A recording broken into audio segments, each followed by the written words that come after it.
Land করার সময় কেন জানি বারবার মাইলস্টোন ট্রাজারের কথা মনে পড়ছিল।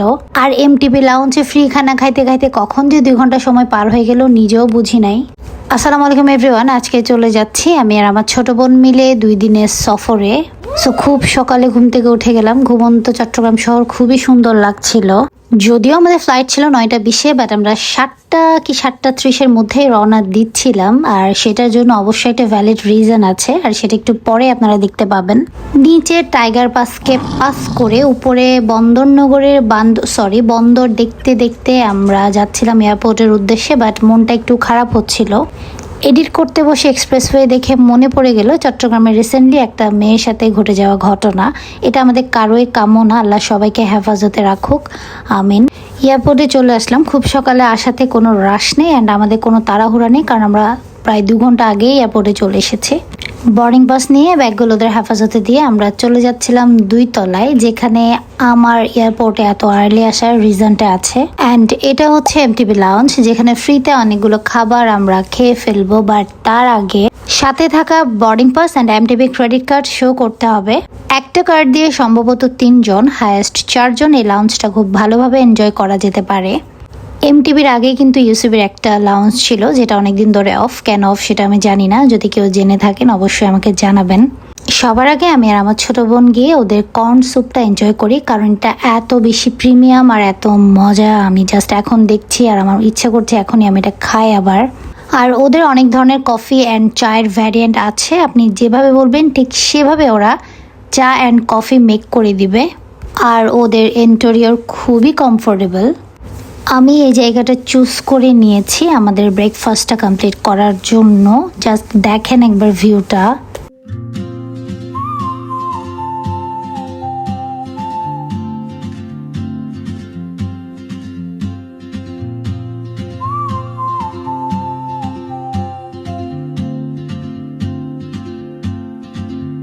She moves like a map with no borders. খানা দানা অল্প স্বল্প শেষ করে এবার আমরা চলে আসলাম চা কফি অ্যান্ড কুকিজের সেকশনে। She moves like a map with no borders. A whisper caught in the wind.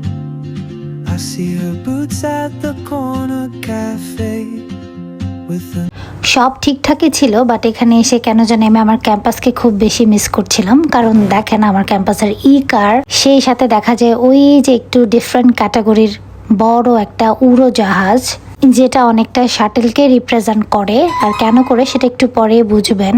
উড়োজাহাজ কিংবা উড়ো শাটেলে ওঠার পরে আমার মনে পড়ে গেল আমাদের বন্ধের স্কেজুলের কথা, যখন অ্যাভেলেবেল সিট থাকে বাট মানুষ থাকে না। বাট নর্মাল ডেতে আসলে সিট ধরে রাখতে হয়, কিংবা যুদ্ধের বিনিময়ে আমরা সিট খুঁজে পাই না।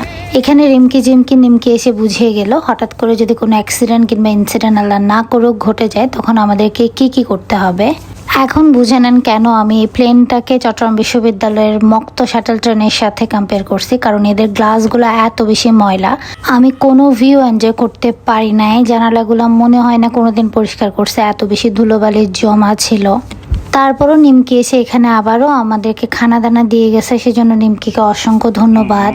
যদিও এর থেকে আমাদের ঝুপড়িতে পাওয়া নাস্তাগুলো আরো বেশি বেস্ট।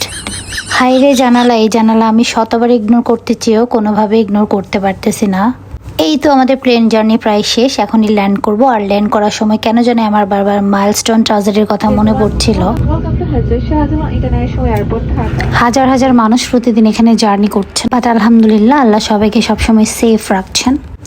আমার মনে হয় জাহাজে ভ্রমণ করার সময় মাঝ সাগরে এবং ফ্লাইটে আকস্মিক যেসব ঝাঁকুনি, সে সময়টাতে আসলে মানুষের আল্লাহর কথা কিংবা সৃষ্টিকর্তার কথা একটু বেশি মনে পড়ে। এয়ারপোর্ট থেকে বের হয়ে দেখলাম এখানে আমার ফ্রেন্ড আমার জন্য ওয়েট করছে, সো ওকে নিয়ে বাসার উদ্দেশ্যে রওনা দিলাম। অ্যান্ড আমার আজকের ভিডিও এই পর্যন্ত।